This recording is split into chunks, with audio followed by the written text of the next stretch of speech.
Kamu boleh cerita, ayah bunda pernah nggak merasa sudah bicara panjang lebar, tapi anak remaja kita seperti tidak mendengar, atau justru semakin dinasehati, semakin dia menjauh.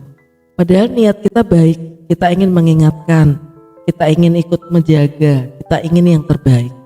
Tapi mungkin yang perlu kita perbaiki bukan hanya isi pesannya, melainkan cara kita berkomunikasi atau cara kita menyampaikan. Karena remaja itu adalah fase transisi, secara fisik berubah, secara emosi juga berubah, naik turun, secara mental sedang mencari jati diri. Di fase ini kontrol emosi mereka memang belum stabil. Kadang terlihat dewasa, kadang masih seperti anak-anak. Kadang logis, kadang pakai perasaan banget. Dan disinilah kita perlu cara khusus. Komunikasi itu bukan sekedar yang penting udah nyampein deh. Bukan sekedar yang penting aku udah ngomong, yang penting bunda udah bicara sama kamu. Tapi komunikasi itu punya target, seenggaknya ada 3. Yang pertama adalah kita ngasih tahu. Jadi materinya apa, pesannya apa, kita ngasih tahu. Yang kedua, apa yang kita kasih tahu itu berusaha kita pahamkan kalau mereka belum paham. Bisa menggunakan metafora-metafora, contoh-contoh supaya mereka lebih mudah paham. Analogi. Dan yang ketiga, yang paling penting adalah mendorong mereka untuk melakukan. Kalau anak hanya tahu tapi tidak paham, dia akan melawan.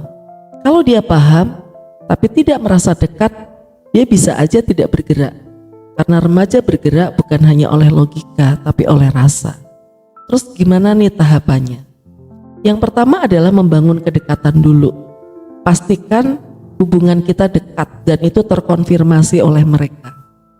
Sebelum kita ingin didengar, pastikan dulu kita hadir. Bukan hadir sebagai pengkritik, tapi hadir sebagai pendengar. Kadang anak remaja gak butuh solusi yang cepat. Mereka butuh ruang untuk didengar tanpa dihakimi. Coba mulai dari hal yang sederhana. Tanya tentang dunianya, tentang temennya, tentang apa yang sedang dia suka. Dan dengerin tanpa menyela. Yang kedua, kuatkan bonding. Bonding itu bukan dibangun saat ada masalah aja ya, tapi dibangun justru dari momen kecil yang konsisten.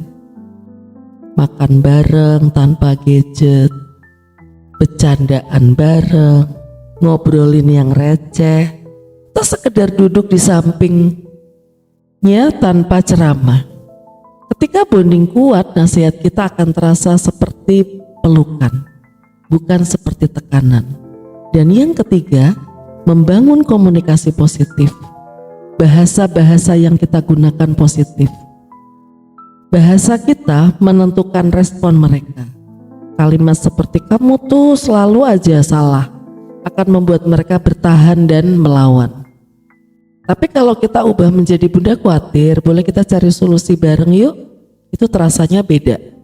Remaja ingin dihargai, ingin dianggap punya pendapat, ingin dipercaya. Apalagi kalau anak sekarang, Gen Z, Gen Alpha, mereka banyak mengakses informasi. Maka ajak mereka berdiskusi, bukan diinterogasi. Ayah bunda, anak remaja bukan tidak mau mendengar ya. Mereka hanya lebih sensitif terhadap cara kita bicara. Kalau kita ingin mereka berubah, mulailah dari mengubah cara komunikasi kita. Karena tujuan kita bukan memenangkan perdebatan loh, tapi memenangkan hati mereka.